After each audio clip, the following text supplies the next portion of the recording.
So if you're even remotely a member of the Overwatch community, I'm sure you know that right now, tanks are the meta. Everybody loves playing tanks. Well, if you're a DPS main like me, this makes you kinda sad, you know? Is there any place for me in this game right now? Should I just quit Overwatch? Well, no, don't quit Overwatch. In fact, listen to these tips. In today's video, I will be giving you 7 tips to help you play DPS in the current tank meta. These aren't tips that you'll find in general tips videos, not like AD strafe and aim. It's gonna be more meta-related tips to help you deal with tanks as a DPS player yourself. Let's start off with your hero selection, because hero selection is gonna be pretty crucial when it comes to dealing with tanks. The most common choices I see are Reaper to deal with tanks, and well, right now Soldier 76 is really good, so everyone just seems to be picking him. If you're playing Soldier 76, there is nothing to worry about. You are definitely still meta. However, there are a few other heroes that I do think work really well right now, because, well, you know, not everybody needs to play the meta. This isn't the pro scene. You don't need to play the best of the best heroes, and especially in solo queue, you definitely do not need to be playing only meta heroes. So I have 3 DPS heroes that I think can serve you very well against many tanks. The first one is, to nobody's surprise, Reaper. Reaper performs very well against tanks because of his super high damage output. As Reaper, you can definitely drop some Roadhogs, some Zaryas, some Reinhardt shields. You are a pretty effective hero when you can get up to close range. However, when you're playing Reaper, there's one thing you should be aware of, and that is D.Va. Pretty much as every DPS actually, you're going to need to be aware of D.Va. She can negate a lot of things you do. As Reaper, it's your ultimate. As Soldier 76, it's also your ultimate. D.Va's right click, her defense matrix, counters a lot of ultimates. This doesn't mean Reaper isn't viable, it just means you need to be aware of the enemy D.Va's position before you Death Blossom. But playing Reaper in areas where he is good, you know, in choke point areas and close range areas, is definitely going to serve you well. The next hero I have that isn't Soldier 76 is going to be Mei. Mei performs very well against tanks because, well, some of them don't have a lot of mobility, and the ones that do, like D.Va, you can kind of counter because you can freeze D.Va through her defense matrix. On top of this, your wall can't be countered by any abilities other than maybe flying over it. So what you can do when the enemy team tries to push, you can wait for their immobile tanks to push through, wall them off, and then, you know, do the standard Mei setup. Mei works really well against tanks. And on top of this, actually, Mei is great because her right click, her alternate fire, does a lot of damage. I think it does 150 if you land a headshot, and tanks aren't very fast, like I've said, so you can land a lot of headshots on them. Our last hero that isn't Soldier 76 that I think is still a pretty viable DPS is Tracer. Now, Tracer is an interesting one, and a lot of people don't like playing her right now, but with the prevalence of a tank meta, you have to realize Tracer gets ults fast. She has so many targets to just shoot up and get tons of ult charge with her primary pistols really quickly. Roadhog is a culprit, Reinhardt is a culprit, and not only this, but she can disrupt the enemy team and change their focus onto a Tracer, which is pretty good against people like Reinhardt, who have a directional shield. So Tracer is still going to be a pretty good pick. Now let's move on and talk about some other tips that aren't related to the hero you pick, like focusing down enemy heroes. Which hero should you be focusing first? The common rule is to focus supports first, and you'll probably never go wrong by focusing supports first, but you also have to know which support to focus first. Most commonly, you'll see an Ana and a Lucio or a Zenyatta on the enemy team. If this is the case, you definitely want to prioritize the Ana, then go for the Lucio or Zenyatta. Unless you're planning on comboing something and Lucio or Zenyatta could counter that, then you go for them first. If the enemy team is running a Mercy, you always focus the Mercy first. But there are some times where the supports are pretty well protected, and you don't always want to go for the supports first. In these situations, it's important to know which tanks you want to take out first. If the enemy team is running a triple tank setup, that means they're either running Reinhardt, D.Va, Zarya, or Roadhog in some combination of the 3 usually. You can also see Winston's as well, but it's usually one of those 4.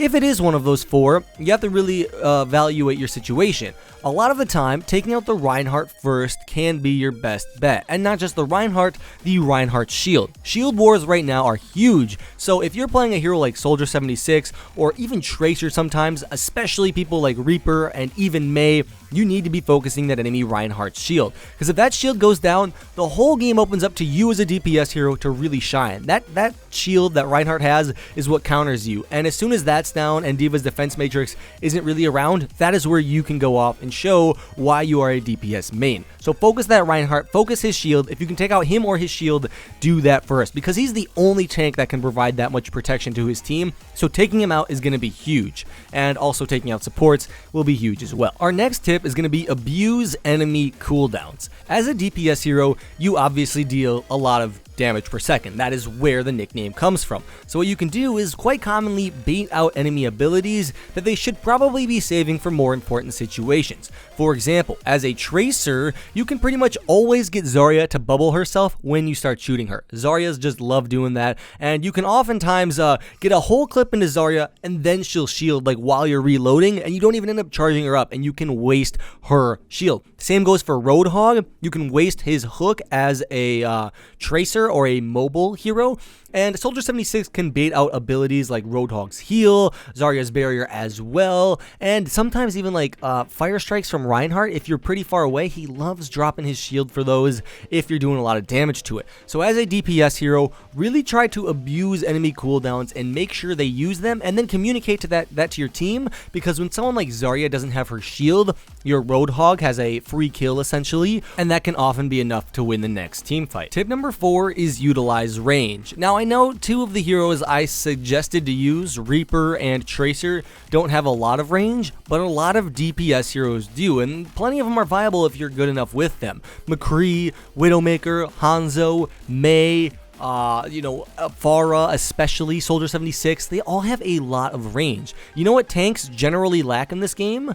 Range. No tank really has range damage, and the only ones that can come close are D.Va and Winston, because they can close the gap on the range, but they can't really use anything at range. You can see them coming, so what you can do is abuse that really hard. If you're playing a DPS hero with range, be sure to stay far back away from them. Tanks often won't be able to do anything to you, especially if the enemy team, their only DPS is like a Genji sometimes, or maybe they're running quad tank.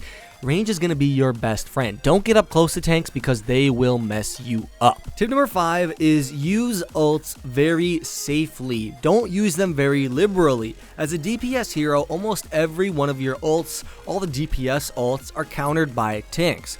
For example, Reaper's Death Blossom is countered by Defense Matrix from D.Va. So is McCree's Deadeye. So is Soldier 76's Tactical Visor. And on top of this, heroes like Reinhardt can just shield their team from these abilities, and heroes like Roadhog can just pull you out of these abilities and kill you. So basically every tank, most of the tanks that are meta at least, have ways of dealing with your ultimates. So you really want to find a way to use them when they won't be countered. Some good times include when the enemy team is low and you're midway through a team fight. You don't always need to engage with your ultimate. You can use your Tac Visor when everyone else is fleeing. Make sure enemy Reinhardt shields are usually down when you're using your ultimates. That's always a much better time.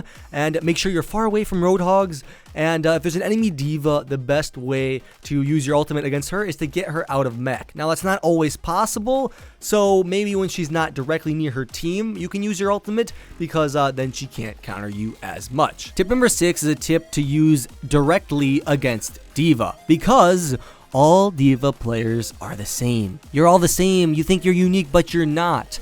D.Va players love chasing. If you're playing someone ranged like Soldier 76 or Widowmaker or McCree, and you're not even like right next to your team, you're just a little bit off from your team, D.Vas always chase after you. They'll fly up, they'll say something really annoying in Korean, and they will just chase you down. Even if they don't get you, even if they have no chance of catching you, they're going to chase you down to the end of the earth.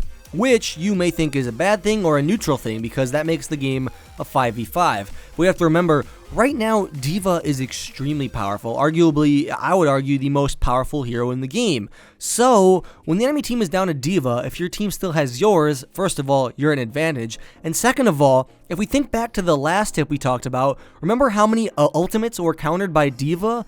Well, if you can simply get a D.Va to chase you, and one of your teammates uses those ultimates, well, D.Va isn't there to block it anymore. So just try to take D.Va's attention. She will chase after you. She's like a puppy going for a bone. They don't know what else to do. Oh, and if you're a hero that you know can 1v1 D.Va and win the fight, be sure to try to get her attention. Just poke at her during team fights and stuff, because you know she will chase after you. She doesn't know what else to do. She's going to chase right after you, and if you're someone like Soldier 76, or McCree, or anyone who can usually win a 1v1 with a little bit of skill against a D.Va, you can oftentimes win the fight, and then your team is at a straight advantage. My final tip is know when to switch off DPS. I know you don't want to hear it, I know nobody wants to do it, but there are times where it's going to be necessary.